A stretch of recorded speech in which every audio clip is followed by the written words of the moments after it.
Bien, señores, con nosotros está Manuel Cabral, el vicepresidente ejecutivo de la Asociación Dominicana de la Industria Eléctrica, la ADIE. Buenos días, ¿cómo estamos, Cabral?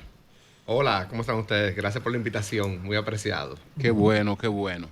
Bueno, vamos a empezar primero por la capacidad de generación que tenemos en estos momentos en el país y cómo esa capacidad de generación tiene proyecciones de crecer en los próximos años. Sí, la verdad que es una excelente pregunta porque siempre comenzamos por la otra parte, que es la parte más mediática, la parte de distribución, pero realmente generación y el desarrollo de la misma en las últimas décadas ha sido un caso de éxito en el país y eso no se habla suficiente. Nosotros generábamos como país en los años 2000 casi todo con derivado de petróleo. Estoy hablando del 90% con derivado de petróleo. El resto con algo de hidroeléctrica y carbón. Hoy en día tenemos una matriz sumamente diversificada, más hoy en día que nuestros pares, por ejemplo, centroamericanos, dominada o vamos a decir liderada por el gas natural, cerca del 41%. ¿Y por qué eso es importante? Porque ese se le ha denominado el combustible de la transición al gas natural, es decir, el combustible que nos va a llevar de los derivados de petróleo a las energías renovables no convencionales. Y podemos hablar un poco más de eso más adelante. También tenemos carbón, hay 3 plantas de carbón en el país, obviamente la más grande es Punta Catalina. Derivado de petróleo juega un rol todavía, cerca del 10% de la matriz, y eso es muy importante porque muchas de esas plantas son plantas rápidas que tienen encendido, que pueden darle seguridad al sistema cuando alguna otra generadora o fuente de generación cae. Hidroeléctrica sí se ha mantenido en el mismo lugar, aunque ha disminuido en el pastel de generación. Siguen siendo las mismas presas, no hemos construido ninguna presa en los últimos años, ni en las últimas décadas. Y otro hito interesante es cómo hemos crecido en producción a través de energías renovables no convencional. Hace una década aquí casi no producíamos nada de sol y viento, es decir, de energía fotovoltaica y eólica. Hoy en día ya, por ejemplo, fotovoltaica, es decir, sol, estamos llegando al 10%.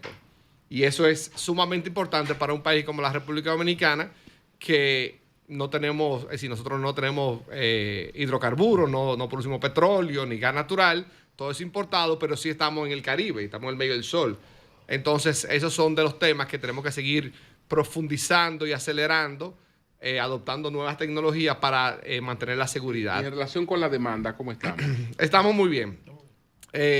Estamos por encima, el último número que vi, andamos cerca de 20% por encima de la demanda, en algunos días 25% por encima de la demanda. Así que en ese sentido estamos bien. Obviamente hay momentos, y tal vez lo vamos a vivir los próximos meses, donde sale una planta grande, tal vez una de las Catalina, AES o una de esas, que ya sí pone al sistema vamos a decir, al límite. No es que va a haber deficiencia, pero sí lo pone al límite. Por eso se están construyendo, hay una fila de plantas convencionales a base de gas natural que van a entrar en los próximos 5 o 6 años. ¿Cuáles son? Que eso, no, por ejemplo, tú tienes 3 plantas en Manzanillo, que ahí te van a aportar cerca de 1.200 megavatios. Y aquí en el este del país, donde está, vamos a decir, el hub energético hasta el momento, que es desde Boca Chica hasta San Pedro, ahí van 2 centrales adicionales también. Así que vamos a tener energía producida a través de gas natural de manera importante y lo que el país necesita para seguir desarrollando. Ha destacado algo como exitoso, ¿no?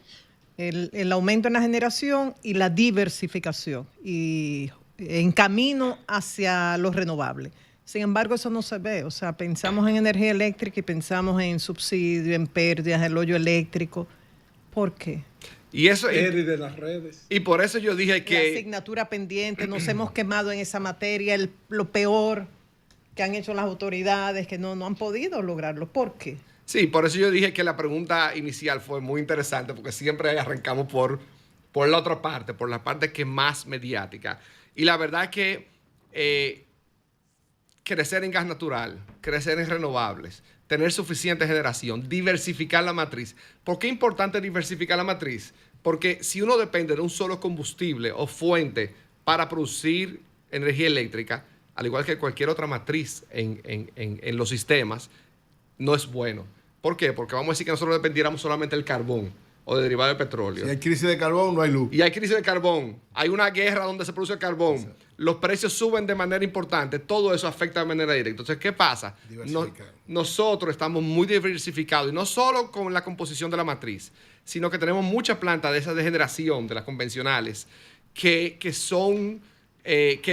pueden producir hasta con 3 tipos de combustible.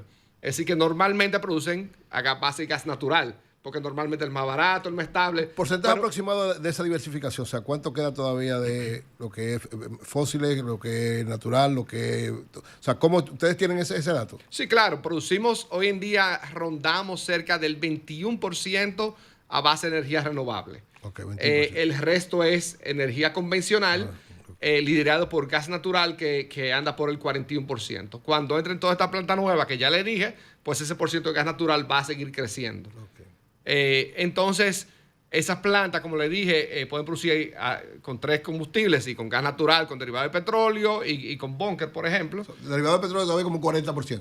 Es un 10% hoy en día solamente. ¿El petróleo, nada más? Derivado de petróleo como tal, 10% solamente.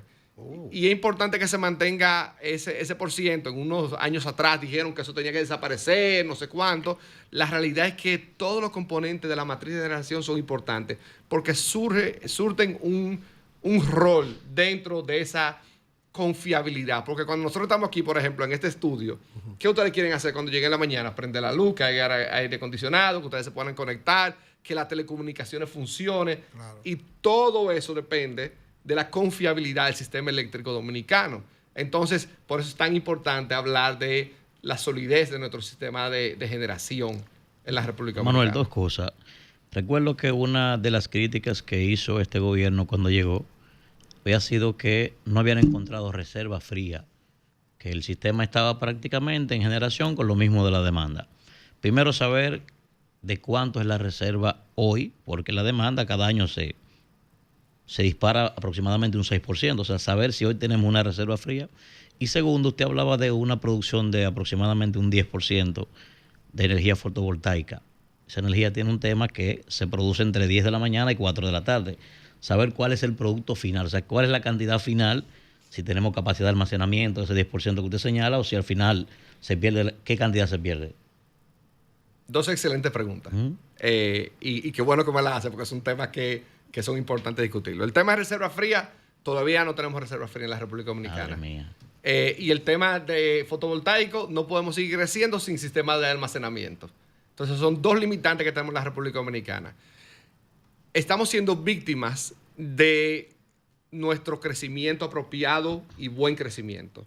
¿Por qué le digo eso? Porque, como ya mencioné anteriormente, como ya estamos a un nivel que tenemos redundancia y que tenemos más generación, y especialmente en los próximos años vamos a tener más generación, ya crea un punto donde podemos tener alguna de esas plantas en reserva fría. Pero ¿qué pasa con eso? Que tiene que haber una reglamentación especial, tiene que haber un cambio en la regulación que permita que algunas plantas se queden fuera del sistema, pero hay que pagar seguro, hay que pagar personal, hay que pagar combustible, tenerlo en reserva, y esas plantas necesitan una compensación. Hoy en día no lo tenemos. ¿Qué pasa? Es decir, en los años anteriores, ya no está pasando tanto, hasta a mí me llamaban para ver qué planta había disponible en el país que pudiera prender de emergencia. Y eso no es apropiado. Es decir, tiene que haber una confiabilidad y una planificación del sistema eléctrico y el sistema de generación. Entonces, eventualmente, ¿qué aspiramos como país? Que tengamos algunas plantas de emergencia, probablemente van a ser estas que generan a través de derivados de petróleo, que ya no son las plantas más eficientes, pero que se queden en reserva en caso de que una de las convencionales grandes pues salga, o en caso de que una parte importante de parque fotovoltaico salga en sistema porque entre una nube hay una tormenta y tienen que generar. Entonces, ¿qué pasa con el tema de fotovoltaica, con solar, con energía producida solar?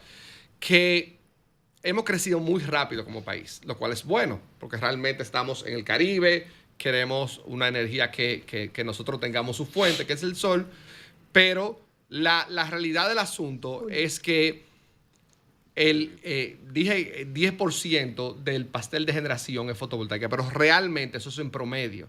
Hay días, y especialmente al mediodía, que la capacidad de generación, la inyección fotovoltaica te llega a 30, 35, hasta 40%.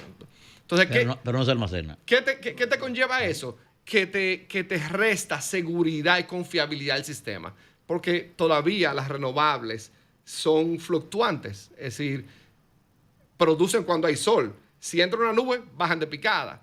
Entonces, se necesita complementar la generación fotovoltaica con bancos de batería, con sistemas de almacenamiento, que te permitan darle al sistema confiabilidad de que en caso de que una de estas generadoras fotovoltaicas pues baje su capacidad de generación, entre de una vez las baterías. Además, como tú mencionaste, la energía solar solamente se puede producir en lo que hay sol. Claro, entre 10 y 4 de la tarde. Claro, entonces ya estamos llegando a un nivel que estamos copando la capacidad del mediodía. Entonces, ¿qué tú quieres? Tú necesitas agentes que entren al sistema con bancos de 100, 200, 300 megavatios, lo instalen, cojan energía generada por esos proyectos, parques fotovoltaicos, lo tengan ahí y lo inyecten según el coordinador, el organizador del sistema, pues le indica cuándo lo tiene que entrar. Entonces pasaríamos, que para nosotros sería interesantísimo como país, de generar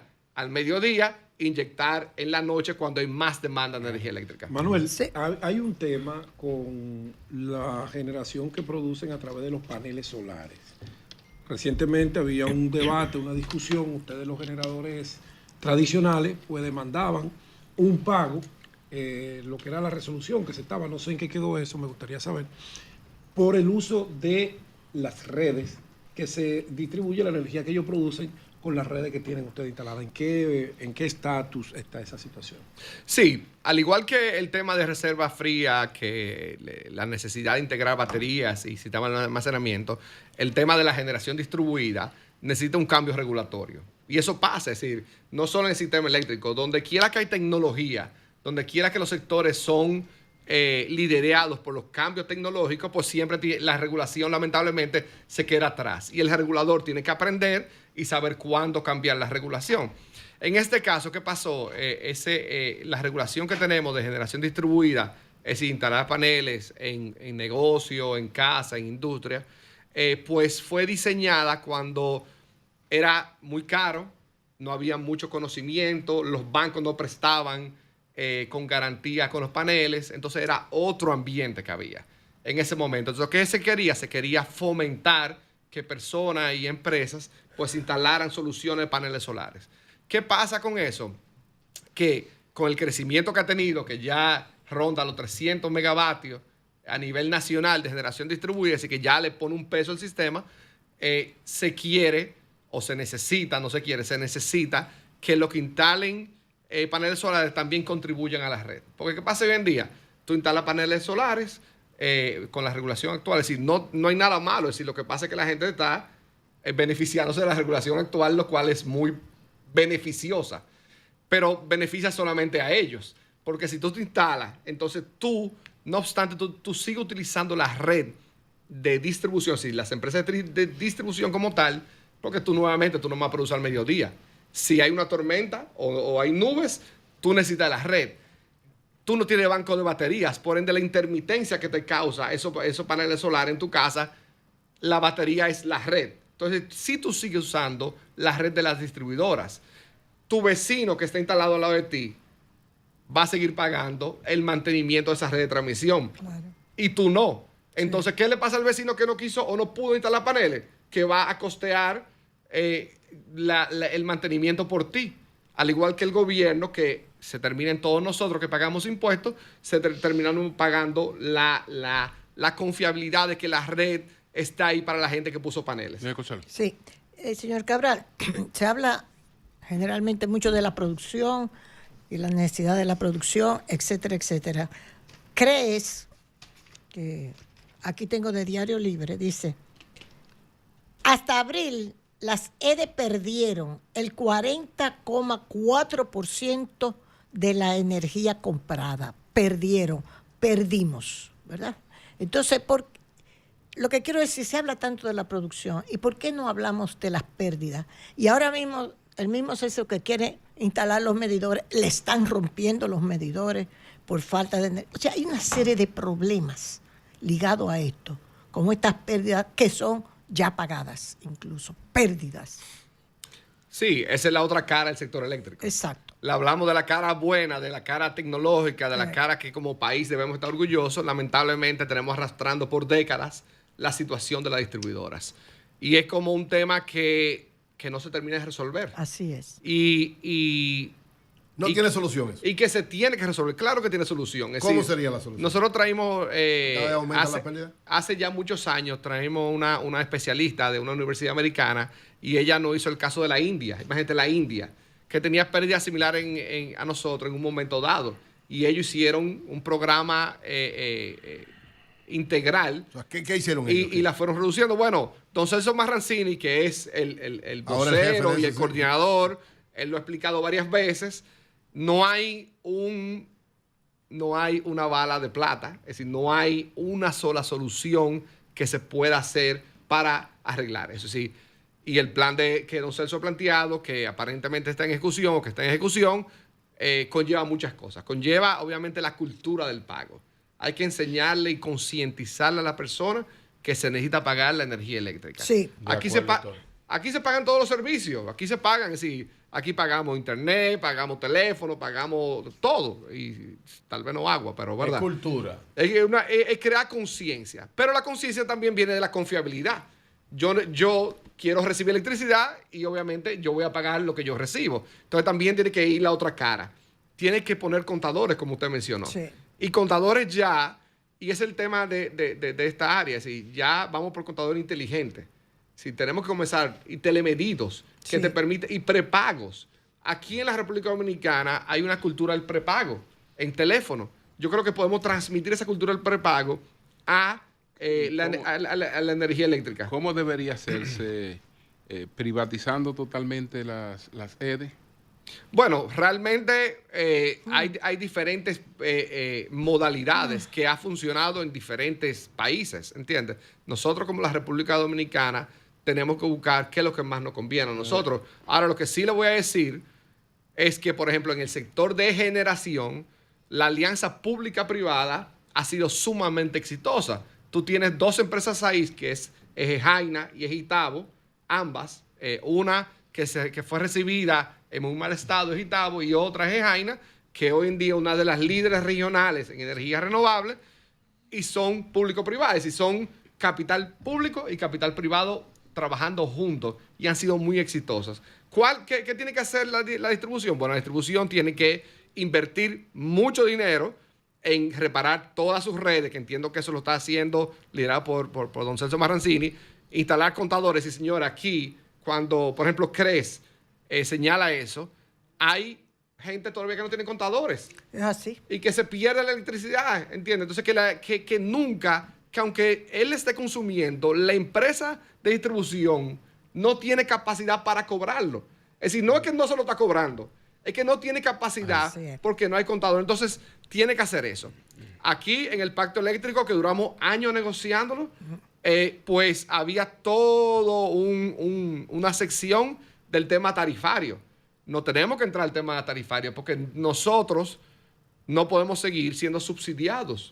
Aquí Exacto. todos los dominicanos, no importa el estrato social ni ingreso que tienen algún tipo de subsidio. Otra cosa que se plantea, y es una de las razones de las pérdidas, es que el programa de inversión para renovar las líneas de transmisión, eso se descontinuó. La red de transmisión eléctrica. Sí. Así es. Y entonces, ¿cómo ven ustedes esta parte?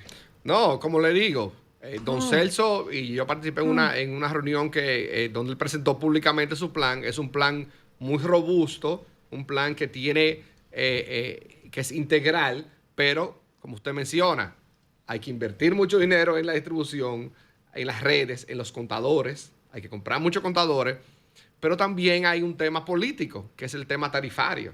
Hay que reorganizar la tarifa eléctrica de la República Dominicana. Pero Y ¿para tenemos que quiénes? emigrar. ¿Reorganizarla para quiénes? Porque cada vez que usted habla de eso, uno se asusta porque usted está hablando que a lo que pagamos. Exacto. No al, Claro. no al que no paga. Que yo Porque pago. hay una Los cuartos parte que pago yo de energía hay una eléctrica. parte que no paga. Entonces, cuando se habla de reorganizar la tarifa, se habla de reorganizarla con lo que pagan. Claro. Es Entonces, verdad. Es igual que con los sí. contribuyentes. Vamos entonces a cobrarnos más lo que pagamos. Que pague. Sí. Entonces, ¿cuál es el planteamiento? No, yo no arranqué por ahí. Yo dije que había que ponerle contador a todo el mundo. Yo tenía un componente político. Manuel, Manuel. una pregunta en ese mismo orden que hace el maestro. La creación de una cultura de pago no conllevaría necesariamente una amnistía para ese tipo de gente.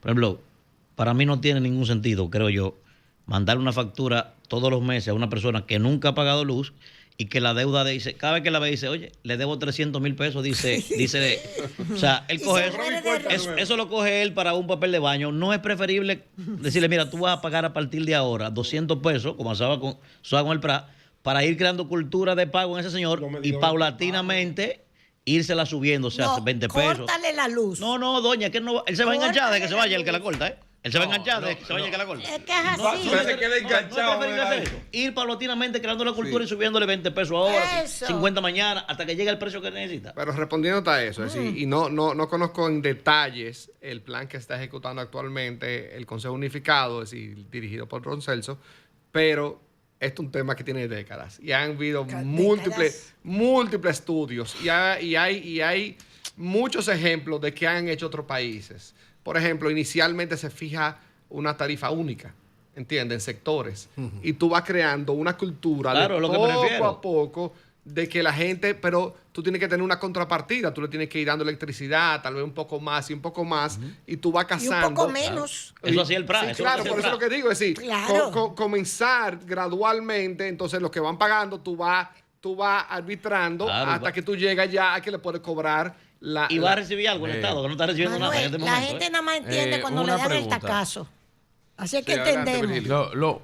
Hay modelos exitosos sobre eso, Manuel. El modelo de privado del CEPEN, pues funciona de forma exitosa Sí, pero a través de sí, pero el sistemas CEPEN cobra prepago. en la madre.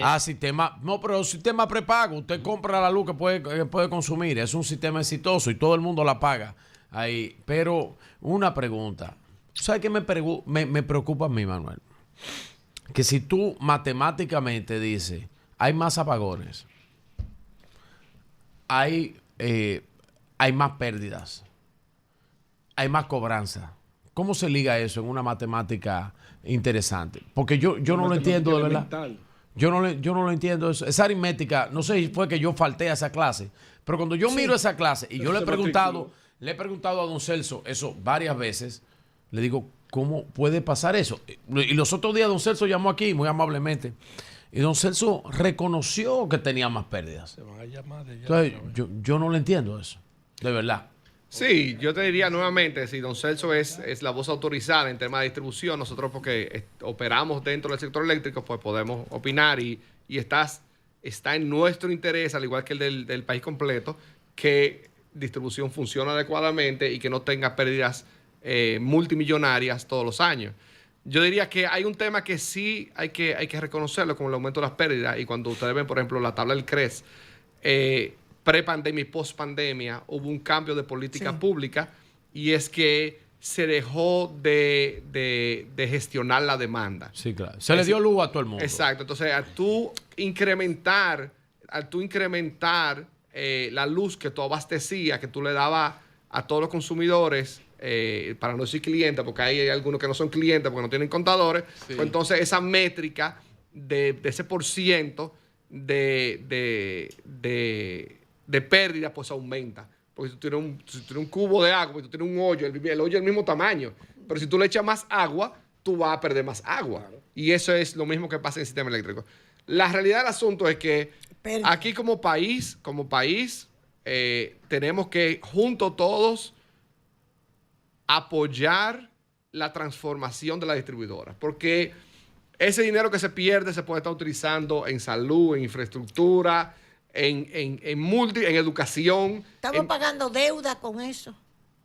O sea, la deuda no crece por esa pérdida. Lamentablemente, La deuda del pero primero que nada, parte del presupuesto se déficit. va en pérdida, en ineficiencia, y eso no es Sí. posible. Manuel. Y otra de las cosas, dame un segundito, Pedro, un día mismo. Hubo una, y yo sé que don Celso fue el que, Pero haga la pregunta. pues, un momentito, señor, porque yo la estoy animando a la pregunta. No, pero usted Yo no sé. va a ver Y don Celso, pues, trabajó la despolitización. Y yo sé que usted está de acuerdo con eso porque el empresariado está de acuerdo con la despolitización de las distribuidoras de energía. Y eso está muy bien. Entonces, y se han trabajado en este último año y algo, se ha trabajado la despolitización. Y yo me pregunto, ¿por qué tenemos más pérdida todavía en el sector de distribución? Si está despolitizado. Bueno, pero nuevamente, si yo creo que don Celso es la persona que tiene que hablar de los números fríos de lo que está pasando ahí, pero con relación al tema de despolitización, definitivamente. Ahí estamos 100% de acuerdo. Esas son empresas muy grandes, complejas, difíciles y donde hay personas localmente, internacionalmente, que tienen mucha experiencia manejando ese tipo de empresas. Entonces nosotros como país, ya que estamos perdiendo mucho dinero Sí. y que son empresas que son fundamentales para seguir el crecimiento nacional, debemos de aspirar a que sean Don manejadas Manuel, de hay manera pocos técnica. técnicos ahí, porque hay técnicos que tienen que trabajar en una compañía, especial. de producción eléctrica Don Manuel. y tienen que dirigir una de distribución eléctrica. Hay pocos técnicos ahí. Don Manuel, Ya, O don no Manuel- don sirve, Manuel pues te tú sabes escucho, que hay adelante. gente que no sirve. usted decía ahorita. No para saber. Tú no sabes que hay gente que no Adelante, sirve. adelante. que ¿Tú don- quieres don- que te diga los nombres Pero de lo que no señora, sirve? Vigilio, calma, ya. Adelante. Entonces. Estamos en una entrevista, no Tú se lo debe provocar. sabes. Mire, don Manuel, usted decía ahorita la transformación de las EDIs. Y me gustaría, como primera pregunta de este segundo bloque, ¿qué tipo de transformación? Hablamos de intento de privatizar las EDIs, una. Y la otra, ¿cómo anda el tema de los pagos de las EDIs a los generadores privados versus cómo andan los pagos a Itabo y a EGI? Sí, tal vez con el último tema, ¿no? Itabo sí, Itabo es parte de ADIE. De ADIE, sí. Es una empresa pública privada, pero manejada dentro de, vamos a decir, el O bloque. sea, tiene que ver con Fomper. Exacto, claro. Porque Fomper que administra Sí. los activos, que fueron capitalizados. Claro. Sí. Pero, ¿qué nosotros queremos decir? Bueno, nosotros queremos decir que, al igual que la experiencia que se ha tenido en el sector de generación eléctrica, que tenemos solo cosas buenas que aportar y el desarrollo ha venido así, eso es lo que queremos ver en el sector de distribución. Nuevamente, no hay una sola solución. Y no es algo que es fácil. Y es algo que hay que despolitizarlo. Pero esa es la solución. Es decir, de hecho, es muy técnico porque son empresas complejas, pero tenemos que ir ahí. Ya en el sector de generación, como mencioné, hemos visto que ya nos enfrentamos a la transición energética.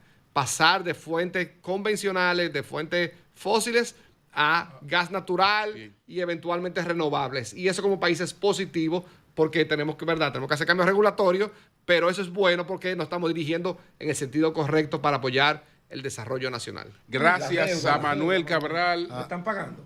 Sí, sí. Está todo bien ahí. Está bastante al día. eso. Pero tú Hay lo ves, poco tú lo ves técnico ahí, contento, ahí está Manuel. Tú no lo ves contento. Manuel está contento. Hasta ahora Hay no. poco Celso no se técnico. atrasa. Bueno, Hay poco técnico, hay que apreciarlo. gracias a Manuel Pero, Cabral, Vigilio, ya tranquilo, vicepresidente ejecutivo de Concho, la Asociación sí. Dominicana de la Industria Eléctrica. Deberían conseguir por ahí a Radamés del Carmen y Sí, volverlo a debería- llevar debería ahí a llevarlo. la A solución. Bernardo problema. Hay Castellano. muchísimo bueno también el PRM. No. Bueno, A parece que Bernardo el PRM no encontró, ¿eh? Radamés Porque del Carmen, después que bueno, pasó... Radamés. después- Ahí está después que- César, Después ahí que está pasó César. Radamés del Carmen por César. ahí, olvídate. Bueno, ahí está César, que es una estrella. Y Bernardo Castellano, César que es del Sánchez. PRM. Bueno, ya, no, pero ya se salta retirado. Sí, sí, César está como asesor. No, pero Está bien, Julio, bueno, No, maestro.